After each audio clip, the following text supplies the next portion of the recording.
Hello guys, welcome to our channel. This is Teja. మరి మీరు షిప్లో ఎప్పుడైనా ప్రయాణించారా? మీకు ఒక విషయం తెలుసా?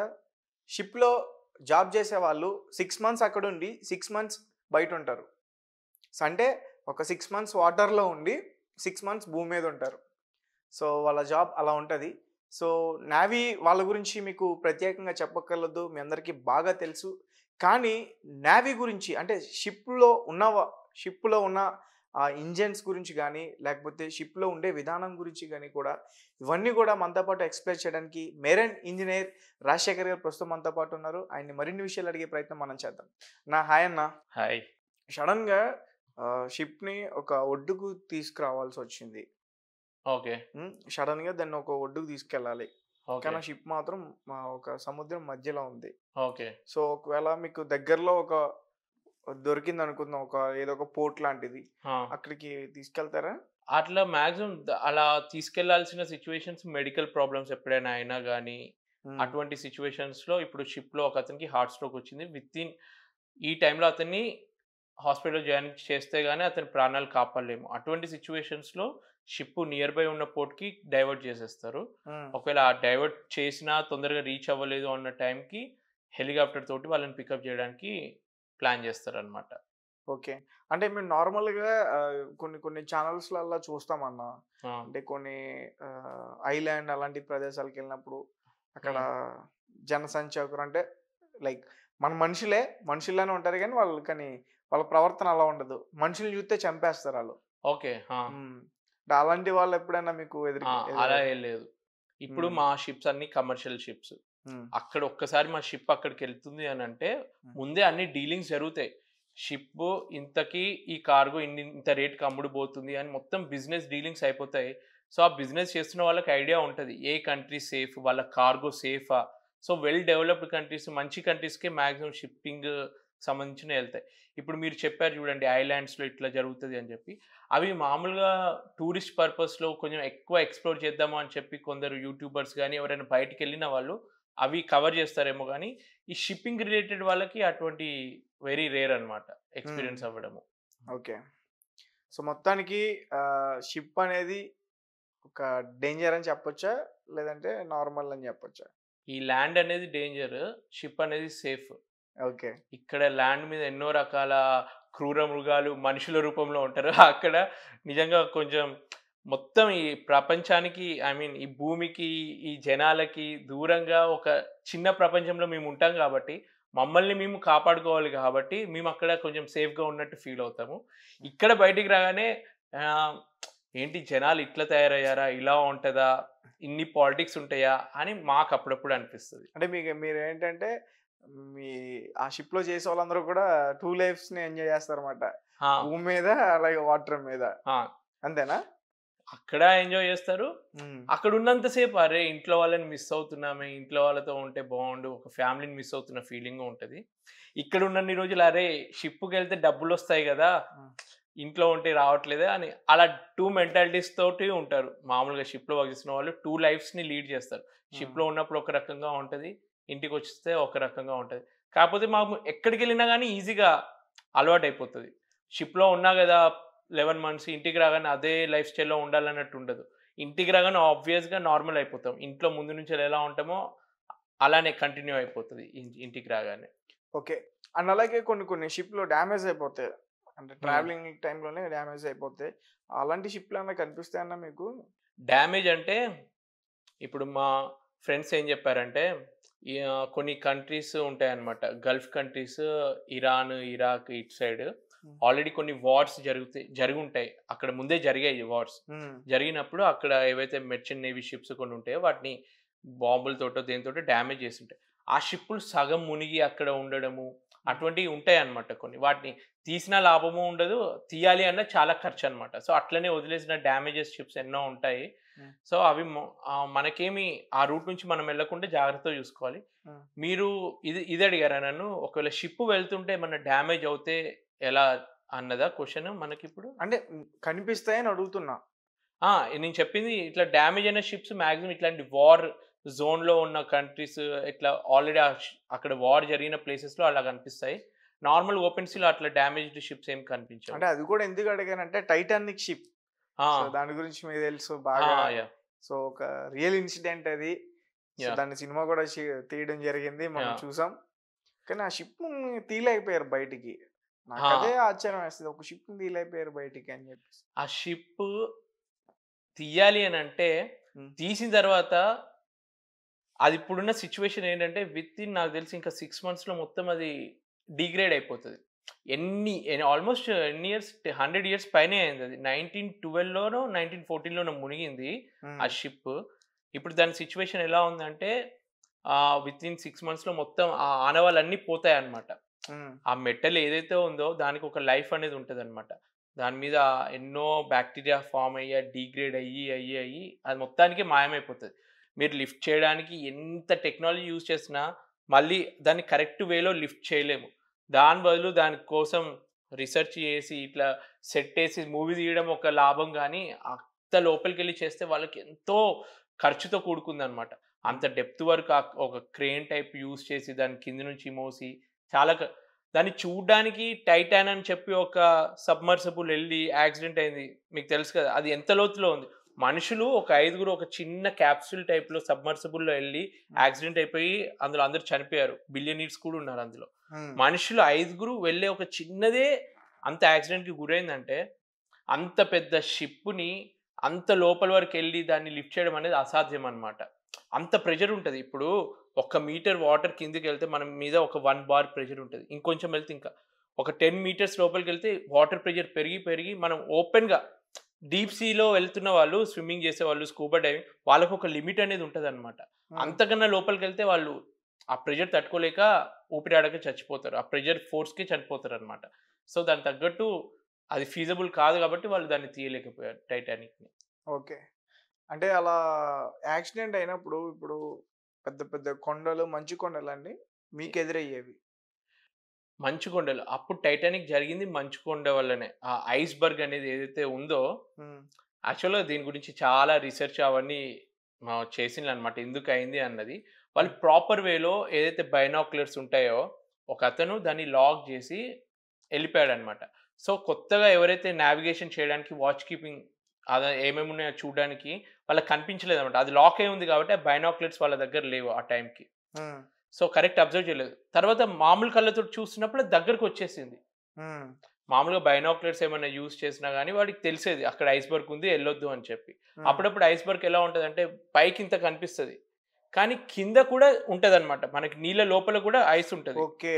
సో, వాళ్ళు అది రీచ్ అవుతున్న టైంకి స్పీడ్ మొత్తం తక్కువ చేసినా ఆహ్, ఒకేసారి మన బస్సుని బ్రేకేస్తే ఆగినట్టు తొందరగా ఆగదు.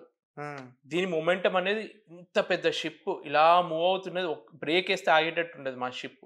ఏ షిప్‌లో అయినా గాని. హ్మ్. దానికి కొంచెం టైం తీసుకుంటది. సో, అది స్లో అయినా గాని దానికి టచ్ అయిపోయి అట్లా రప్చర్ అయిపోయింది. సో, ఐస్‌బర్గ్స్ ఇప్పుడు అడ్వాన్స్ టెక్నాలజీస్ ఎన్నో వచ్చినాయి. ముందే మాకు తెలుస్తది. ఇక్కడ ఐస్‌బర్గ్ ఉంది. అటునుంచెళ్ళి ఎళ్ళొద్దు. అసలంటే అయి ఎలా ఏర్పడతాయంటారు? ఐస్‌బర్గ్స్ ఏర్పడడము అవన్నీ ఏంటి చెప్పే అంత నాలెడ్జ్ నాకు లేదు. కాకపోతే ఇప్పుడు ఒక కొత్తదేం తెలిసిందంటే, అంటార్క్టికా దగ్గర ఒక ఐస్‌బర్గ్ ఉండేది. చాలా రోజుల తర్వాత ఒక పెద్ద ఐస్‌బర్గ్ మెల్లమెల్లగా ట్రావెల్ చేసుకుంటూ వేరే దగ్గరకొస్తుందనమాట. సో, ఐస్‌బర్గ్ ఎలా ఫార్మ్ అయిందో నాకు తెలీదు గానీ, అది దాని జియాలజీ ఏముంటదో నాకు తెలీదు. కాకపోతే ఇప్పుడున్న ప్రెజెంట్ మన పొల్యూషన్ వల్ల గానీ, టెంపరేచర్స్ కొంచెం కొంచెం పెరుగుతుండడం వల్ల గానీ, అక్కడున్న ఐస్‌బర్గ్ కరిగి మెల్లమెల్లగా జరుగుతుంది అనంటే చూడండి అంటే అంత అంటే పెద్ద దాని ఐస్‌బర్గ్ కింద నుంచి గూడా. కింద నుంచి దాని లోపల మెల్లమెల్లగా భాగం. జరుగుతుంది. హ్మ్. కానీ అట్లా అంటే మరి డేంజర్ కదా అది చాలా. అది ఎంత పెద్దదంటే మనకి కొంచెం ఐడియా వస్తది. దాన్ని ట్రాక్ చేస్తూ ఉంటారు. ఆ ఐస్‌బర్గ్ ఎక్కడ ఉంది? ఆ హ్మ్. షిప్‌కి దగ్గరగా ఆ షిప్ అక్కడి నుంచి ఎళ్ళకుండా వాళ్ళు జాగ్రత్త పడతారు. సో, ప్రతీదీ టెక్నాలజీలో మనకు తెలుస్తది. శాటిలైట్ ద్వారా మనకిప్పుడు గూగుల్ మ్యాప్స్ ఎలా వర్క్ అవుతున్నాయి. ప్రతీదీ మీకు తెలుస్తుంది. ఇక్కడ ఈ గల్లీలో ఎళ్ళొచ్చు అది అని. హ్మ్. షిప్‌లో గూడా మాకంతే టెక్నాలజీ ఉంటది. ఇప్పుడు మీకెలా అయితే శాటిలైట్ ద్వారా తెలుస్తుందో, షిప్‌కి కూడా రూటింగ్ అంతా మాకు తెలుస్తదనమాట. ఇక్కడ ఐస్‌బర్గ్ ఉంది ఎళ్ళొద్దు. వేరే సైడ్ నుంచెళ్ళి ఎళ్ళాలి. ఆ టైప్‌లో ఉంటది. ఓకే. అంటే ఒక షిప్ ఎన్ని కిలోమీటర్స్ వేగంతో ప్రయాణిస్తుంది? దాన్ని మా షిప్ స్పీడ్‌ని నాట్స్ అని అంటామనమాట. హ్మ్. కేఎన్ఓటీ నాట్స్‌లో మెజర్ చేస్తాము. దాన్ని కిలోమీటర్స్ పర్ అవర్‌లో కన్వర్ట్ చేసుకుంటే అప్రాక్సిమేట్‌గా ఒక merchant navy ship 20 kilometres per hour ఆ స్పీడ్లో వెళ్తుంది. మరీ ఎక్కువ స్పీడ్లో వెళ్ళదు. మీరు స్పీడ్ బోట్స్ కొన్ని చూస్తారు కదా, రిక్రియేషన్ పర్పస్లో యూస్ చేస్తాను చూడు, అలా వెళ్ళదు. కొంచెం నిదానంగానే వెళ్తుంది. ఎంత వెయిట్ ఉంటుంది, ప్లస్ ఎక్కువ స్పీడ్తో వెళ్తే ఎక్కువ ఫ్యూయల్ ఖర్చు అయిపోతుంది. సో ఎకనామికల్గా చూస్తారనమాట. ఈ స్పీడ్లో వెళ్ళినాం అనుకో ఫ్యూయల్ ఇంత ఆదా అవుతుంది. సో ఆ రేంజ్లో ఈ స్పీడ్ మెయింటైన్ చేయాలి అన్నట్టు మాకు ఇన్స్ట్రక్షన్స్ ఉంటాయి. ఓకే. సో వాళ్ళ చెప్పిన ప్రకారమే మనం మేము నడుచుకోవాలి. ఓకే. అంటే ఎవరైనా షిప్‌లో మీరు ఇందాకడ హార్ట్ అటాక్ వచ్చింది. సడెన్‌గా తీసుకెళ్ళాలి అని చెప్పారు కదా! ఒకవేళ మార్గం మధ్యలో మీకు అలాంటి ప్రదేశాలేమి లేకపోతే, ఒకవేళ హార్ట్ అటాక్ వచ్చిన వ్యక్తి చనిపోతే ఏం చేస్తారు? హార్ట్ అటాక్ వచ్చిన మనిషి చనిపోతే చనిపోయాడని నిర్ధారణ చేసుకుంటాము. దానికి తగ్గ ప్రూఫ్స్ అన్నీ తెలియాలి కదా! ప్రూఫ్స్ అన్నీ జాగ్రత్తగా కాపాడుకుంటాము. వీడియో తీసుకుంటాము. అంటే వాళ్ళ ఫ్యామిలీ మెంబర్స్‌కి చెప్పాలి. అఫీషియల్‌గా కూడా ప్రతీది ఒక ప్రూఫ్ అనేది ఉండాలి.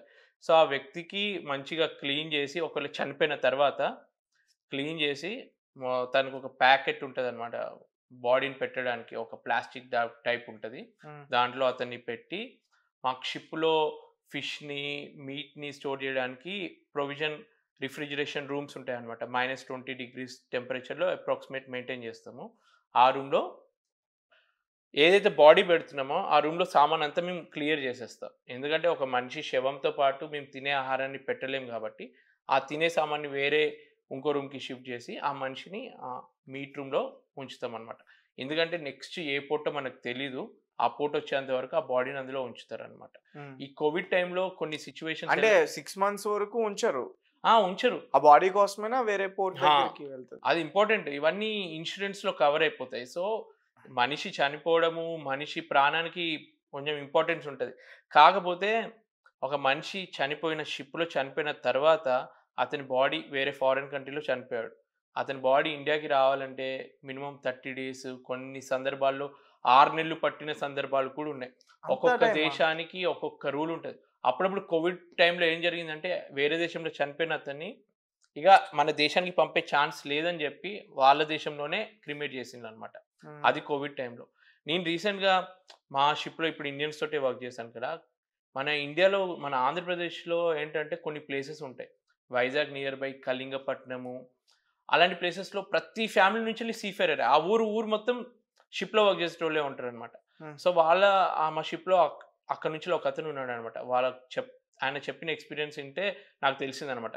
వాళ్ళ ఊర్లో ఒక్కొక్కరు చనిపోతే ఎన్ని రోజులకి వాళ్ళ ఇంటికి వాళ్ళ బాడీ వస్తది. సో ఇట్లాంటి కథలు ఎన్నో వింటాను. సో మనిషి చావడం అనేది ఒక పెద్ద ట్రాజెడీయే షిప్‌లో. ఓకే. అంటే అక్కడే చనిపోయినప్పుడు కొన్ని సినిమాల్లో కూడా చూసాను. అక్కడే కట్టేసి సముద్రంలో వదిలేస్తారు కదా! అది అతను ఒకవేళ ఒప్పుకున్నాడనుకో, కొన్ని కంపెనీస్‌లో కొన్ని వాళ్ళు ముందే డిస్కస్ రూల్స్ చేసుకుంటే ఉంటాయా? ఒకవేళ మామూలుగా నాకైతే అటువంటి డిస్కషన్ ఏం జరగదు. ఏదైనా నేను చనిపోతే ఏంటి అన్న క్వెషన్ ఎవ్వరికీ రాదు. వాళ్ళు ఫస్ట్ అడగరు నన్ను. ఒకవేళ మన ఫ్యామిలీ మెంబర్స్‌ని అడుగుతారు. మన నామినీని అడుగుతారు. ఇప్పుడు ఇట్లా చనిపోయాడు. ఈ ఆప్షన్‌కి మీరు ఓకేనా? షిప్ ఇక్కడ ఉంది. ఇన్ని రోజులు బాడీని ఉంచే బదులు ఇలా సీ బరియల్ అని అంటారనమాట. ఒకప్పుడు పాతకాలంలో కూడా 3 విధాలుగా మనిషి చనిపోతే ఖననం చేసేటోళ్ళు. ఒకటి సముద్రంలో విడిచిపెట్టడము, నిప్పుతో కాల్చడము, లేదంటే భూమిలో పాతిపెట్టడము. సో సముద్రంలో విడిచిపెట్టడం అనేది కొన్ని దేశాలలో కామన్ అన్నమాట. అలా సమాధిని చేయడం. సో అలాంటి వాళ్ళకి ఏం ప్రాబ్లమ్ లేదు కానీ అనుకున్న వాళ్ళు బాడీ చేస్తారు. నీటిలో తేలిద్ది కదండీ! తేలిన తర్వాత కూడా ఆ తర్వాత దాన్ని ఎలా చేస్తారంటే కొంచెం ఏదో సిస్టమ్ ఉంటది. దానికి కొంచెం వెయిట్ కట్టైనా నీళ్ళలో వదలడము అలా చేస్తారు. హ్మ్. సో బాడీ తేలినా గాని మొత్తం తేలుతూనే ఉండదు. దాని తర్వాత కొంచెం సేపయిన తర్వాత అది గూడా మునిగిపోద్ది. ఓకే. హ్మ్. ఓకే. రైట్. మరి పెద్ద పెద్ద తిమింగలాలు, పెద్ద హ్మ్. పెద్ద చేపల గురించి ఏం చెప్తారు? కనిపిస్తాయండి ఎప్పుడైనా మీకవి? ఈ షిప్‌లో అయితే చాలా ఎక్కువ కనిపించాయి నాకు. హ్మ్. నేను ఈసారి మొత్తం ప్రపంచం మొత్తం ఆల్‌మోస్ట్ చుట్టేసాననమాట. హ్మ్. సో మెయిన్‌గా కెనడాకెళ్తున్నప్పుడు, యూఎస్‌కెళ్తున్నప్పుడు, ఈ ఆస్ట్రేలియా దగ్గరికి వెళ్తున్నప్పుడు అక్కడ ఈ వేల్స్‌ని ఎక్కువ చూసాను నేను. వేల్స్ అప్పుడు మేము ఓపెన్ డెక్‌లో క్రికెట్ ఆడుతున్నాము. సడెన్‌గా క్రికెట్ ఆడుతున్నప్పుడు హ్మ్. ఎప్పుడైనా వేల్స్ ఎలా అక్కడ వేలుందని ఎట్లా తెలుస్తదంటే అది గాలి టైప్ వదులుతదనమాట. వాటర్‌ని చిమ్ముతదనమాట. హ్మ్. ఒకేసారి అట్లా మధ్య మధ్యలో నుంచి వాటర్ ఇలా మీదకొస్తుంది అంటే అక్కడ వేలుందన్నట్టు మేము బైనాక్యులర్స్ పెట్టి చూసుకుంటాం. అలా మేము ఒకసారి క్రికెట్ ఆడుతున్నప్పుడు అవి గుంపులు గుంపులుగా వెళ్తాయి, ఒక్కొక్కటి వెళ్ళదు అనమాట. మ్మ్. వాటికి కూడా ఒక ఫ్యామిలీ టైప్ ఉంటుందేమో, అవి గుంపులు గుంపులుగా వెళ్తూ ఉంటాయి అనమాట. ఒకేసారి ఒక 5-6 తిమింగలాలు షిప్ పక్క నుంచి ఇలా వెళ్తున్నాయి అనమాట. మరి అవి షిప్ తగిలితే ఏమన్నా ఇబ్బంది అండి? షిప్పుకి తగిలితే కూడా ఎన్నో యాక్సిడెంట్స్ జరుగుతాయి. షిప్పుకి ఏం కాదు మాక్సిమం, అవే చనిపోతాయి. ఇప్పుడు మనం బైక్ వెళ్తున్నాం, కుక్క వచ్చిందంటే కుక్కనే కదా పోయేది. అప్పుడప్పుడు ఆ బైక్ స్లిప్ అయిపోయి మన హెడ్ ఇంజురీ అయ్యి బైక్ పడిపోయి మనకేమన్నా అవుతుంది. కానీ షిప్ అలా కాదు కదా, ఒక తిమింగలం దాని ముందుకు వచ్చి గుద్దుకున్నా కానీ మాకు అసలు తెలియనే తెలియదు. అప్పుడప్పుడు కొంచెం ఎలా ఉంటుంది అంటే, ఎక్కడో మేము వెనకాల ఉంటాము, షిప్ ముందు పార్ట్లో కింద అది టచ్ అయ్యింది అనుకో, పోర్టుకి వెళ్ళిన తర్వాత అప్పుడు తెలుస్తుందేమో అక్కడ నిజంగా ఒక చనిపోయిన తిమింగలం ఉందని చెప్పి మాకు. అవునా? సో మాకు తెలియకుండానే కొన్ని చనిపోయే ఛాన్స్ ఉంటాయి. సో అందుకని వీళ్ళు ఏం చేస్తారంటే, కొన్ని ఏరియాస్లో ఎక్కడైతే ఎక్కువ వేల్స్ ఉంటాయో అక్కడ స్పీడ్ లిమిట్ పెడతారనమాట. మాకు ఈ స్పీడ్లోనే వెళ్ళాలి మీరు, ఎక్కువ స్పీడ్ తోటి వెళ్ళొద్దు కొంచెం. అవి ఉన్నాయని మీకు ఎలా తెలుస్తుంది? ఇప్పుడు ఒక్కొక్క జోన్లో ఏమేమి ఉంటాయో కొంచెం వాళ్ళు చెప్తారనమాట. ఈ ఏరియాలో ఎక్కువ తిమింగలాలు ఉంటాయి కాబట్టి ఈ స్పీడ్లో వెళ్ళాలి అని కొన్ని రూల్స్ ఉంటాయి. అంటే మీతో ట్రావెలింగ్ చేసే వాళ్ళు ఖచ్చితంగా కొంత మేరకు ఒక నాలెడ్జ్ నాలెడ్జ్ ఆఫ్ ఎక్స్పీరియన్స్ ఉన్న వాళ్ళే ఉంటారు, వాళ్ళకి తెలుస్తుంది. ఓకే.